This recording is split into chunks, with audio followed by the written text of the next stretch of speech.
Hey there. Last month, I produced a video laying out why Turkey will never be Saudi Arabia. One of the most interesting comments I got was this.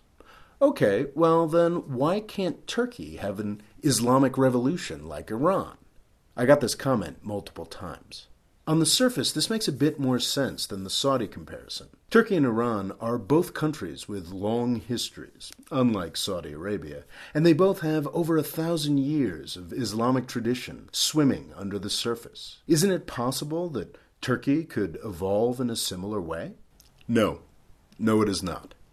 There are many, many reasons why we are not going to see an Iran-style theocracy in Turkey. First off, Iran's peculiar way of running things is only really possible within the Shia tradition, and Turkey is a Sunni country. There are also some great literacy-related reasons why it's unlikely to happen that I may make another video about later. But today, I'd like to talk about the way that the two countries' differing histories make an Iran-style regime in Turkey unimaginable. To do that, I'm going to need to talk about two men. The first is the founder of modern Turkey, Mustafa Kemal Atatürk, and second is the Shah of Iran, Mohammad Reza Pahlavi, who reigned for almost 40 years and was deposed in Iran's Islamic Revolution in 1979. Both of these men tried to westernize their countries and make them more secular. But that's where the comparison ends. There is infinitely more to a given leader than whether or not he likes Western culture. It's not all about us. This should be obvious. Ataturk liberated his country.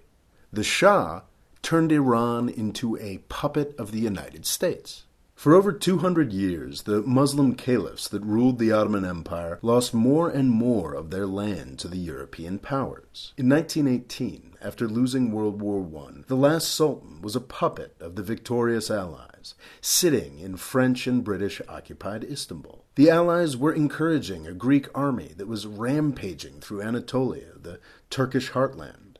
This is where Ataturk comes in. He set up a new capital in the ancient city of Ankara. He kicked the Greeks out of his country and forced the Western powers to negotiate on his terms.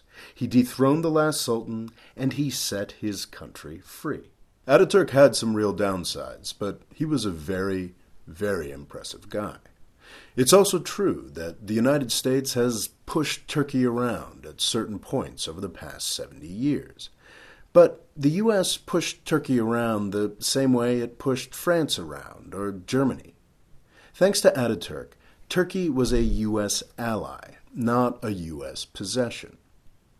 There were a succession of military coups over the past 50 years, but democracy came back each time, and it came back stronger. The failed coup of July 2016 shows that it's likely that the generals have finally been beaten for good. Erdogan, Turkey's current president, may want to distance himself from Turkey's founder, but it's Ataturk's legacy that made Turkey independent. Religion has already reasserted itself in Turkey, and the secular republic has survived. It's quite likely that Turkey's religious backlash has already reached its high watermark, as I explained in an earlier video.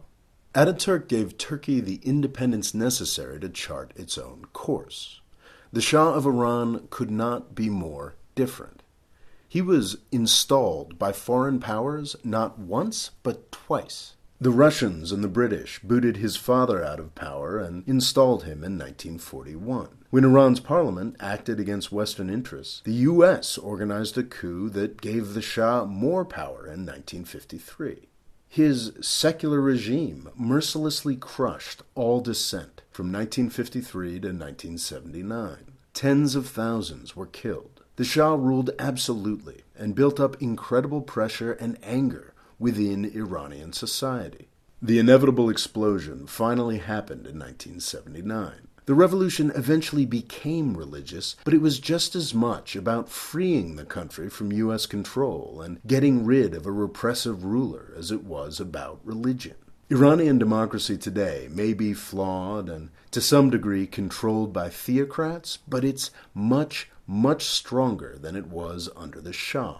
Turkey has been able to chart its own course since the founding of the Republic in 1923.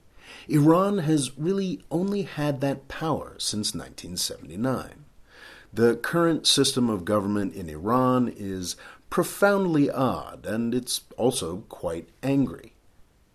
This only came about because of anger at decades of Western control and because of the actions that Western powers have taken against Iran since the revolution.